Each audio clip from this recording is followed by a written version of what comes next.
दोस्तों, एक बार फिर से आपका इस बार इंग्लिश में स्वागत है। कुछ सब्जेक्ट्स और उनका ऑर्डर, ये चीज़ हमारी हिंदी भाषा में नहीं पाई जाती या कम मात्रा में पाई जाती या नोटिस रहती है। लेकिन इंग्लिश भाषा में न सिर्फ ये एक उसका ज़रूरी टूल है, बल्कि ये भी दिखाता है कि इंग्लिश कितनी सोफिस्टिकेटेड भाषा है। जी हाँ, मैं बात कर रहा हूँ सब्जेक्ट्स के ऑर्डर की। अगर किसी एक सेंटेंस में एक से ज़्यादा सब्जेक्ट हैं, तो सेंटेंस के टाइप के आधार पे उनका ऑर्डर डिसाइड होता है। अगर मान लीजिए एक सेंटेंस में, हिंदी में बात कर रहा हूँ, मैं बोल रहा हूँ कि मैं, तुम और संगीता बाज़ार जा रहे हैं। तो इसमें मेरा, तुम्हारा और संगीता का ऑर्डर क्या होना चाहिए? संगीता, तुम और मैं बाज़ार जा रहे हैं। तुम, संगीता और मैं बाज़ार जा रहे हैं। मैं, संगीता और तुम बाज़ार जा रहे हैं। शायद हम कुछ भी बोलें, हम मोस्टली मैं को शुरू में रख के बोलते हैं कि मैं, तुम और संगीता बाज़ार जा रहे हैं। इंग्लिश में जिन चीज़ों के लिए कुछ रूल्स बने हुए हैं, उन रूल्स के बारे में जानने से पहले एक और अच्छी चीज़ जानना कि लैंग्वेज जो भी होती है वो कल्चरली धीरे धीरे धीरे डेवलप होते होते यहाँ तक पहुँचती है, अपनी पीक तक आती है। लेकिन इंग्लिश एक लैंग्वेज नहीं है, वो बहुत सारी लैंग्वेजेस को मिल के बना के टेबल पर बैठ कर बनाई गई लैंग्वेज है। इसलिए उसमें बहुत सारी ऐसी भी चीज़ें मिलती हैं जो बाकी लैंग्वेज में देखने को नहीं मिलती, क्योंकि उसको प्लान करने का उनके पास टाइम भी था और प्लान भी था। जैसे प्लान सिटीज़ होती है, जैसे चंडीगढ़ इंडिया में एक सिटी है, उसको पहले पेपर पे प्लान किया गया, उसके बाद उसको ज़मीन पे उतारा गया। उसमें बहुत सारी ऐसी ऑलरेडी चीज़ें एग्जिस्ट होती हैं जिनके बारे में पहले से सोच लिया गया था, तो वो सिटी ज़्यादा सिस्टमेटिक और नीट एंड क्लीन रहती है। तो इंग्लिश भाषा में भी सब्जेक्ट का ये जो ऑर्डर रहता है, ये एक इम्पॉर्टेंट रूल होता है कि मैं, तुम और थर्ड पर्सन, उसके बीच में क्या रूल होगा। तो मैं जो बोलने वाला रहता है वो फर्स्ट पर्सन रहता है, जो उसको सुन रहा है, यू जो है मोस्टली सेकंड पर्सन रहता है, और जिसके बारे में बात हो रही है वो थर्ड पर्सन होता है। तो इनका ऑर्डर सेंटेंस में क्या होना चाहिए, ये सेंटेंस के टाइप पर डिपेंड करता है कि आप कौन सा सेंटेंस बोल रहे हैं।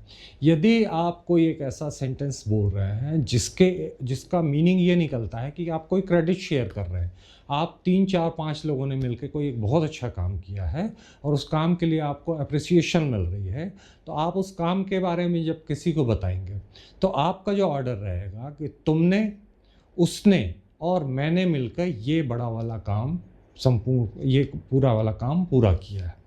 तो you, he and I completed this huge task successfully, ये हमारा सेंटेंस रहेगा। पहले हम तुम बोलेंगे, फिर हम जो आदमी एब्सेंट है या किसी तीसरे आदमी का नाम लेंगे, लास्ट में हम अपने आप को रखेंगे कि मैं क्रेडिट लेने वाले काम में अपने आप को सबसे पीछे रखता हूँ। ये एक सोफिस्टिकेशन का, ये एक पोलाइटनेस का, ये एक हम्बलनेस का एक बहुत अच्छा एग्जाम्पल है कि जो ऐसा काम होता है जहाँ क्रेडिट शेयर होता है, वहाँ मैं अपने आप को सबसे पीछे रखता हूँ। ठीक उसका उल्टा, मान लीजिए मैंने, तुमने और किसी और ने मिल के ऐसा कोई काम किया है जिससे कोई बहुत बड़ा नुकसान हो गया है, जैसे यहाँ सेकंड सेंटेंस आप देख रहे हैं, वहाँ पे आई को मैंने सबसे शुरू में रखा है, जहाँ पे ब्लेम को एक्सेप्ट करने की बात आएगी कि मैंने, तुमने, और जो आदमी एब्सेंट वो सबसे लास्ट में आएगा। मैंने, तुमने और उसने ऐसा काम किया है जिसकी वजह से ये लॉस हुआ हमको। तो I, you and he are responsible for the failure of this project. यहाँ पे आर तो कॉमन रूप से आएगा ही, क्योंकि जब एक से ज़्यादा सब्जेक्ट एंड के साथ जोड़े जाते हैं तो हमारे हेल्पिंग वर्ब हमेशा आर रहती है। मतलब प्रेजेंट टेंस के लिए आर हमारी हेल्पिंग वर्ब रहती है। आर रहती है, हैव रहती है, या पास्ट टेंस में वर रहती है, हैड होती है।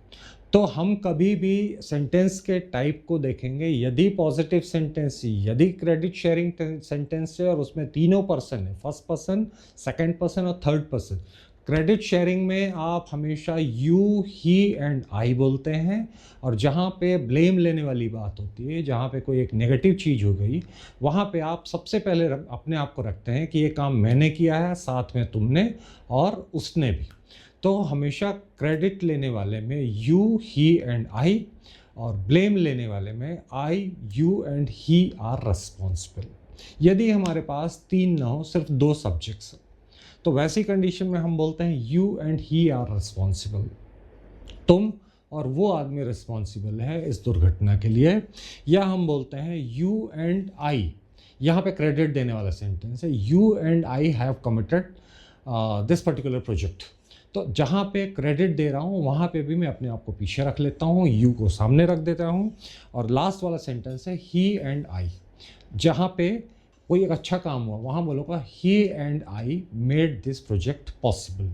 तो उम्मीद है आप ये ऑर्डर न सिर्फ याद रखेंगे बल्कि इनको फॉलो करने की कोशिश भी करेंगे कि इंग्लिश में जब कभी भी हम 3 सब्जेक्ट्स या 2 सब्जेक्ट को एक के बाद एक रखते हैं तो उनका ऑर्डर क्या होना चाहिए। मिलते हैं अगले किसी वीडियो में।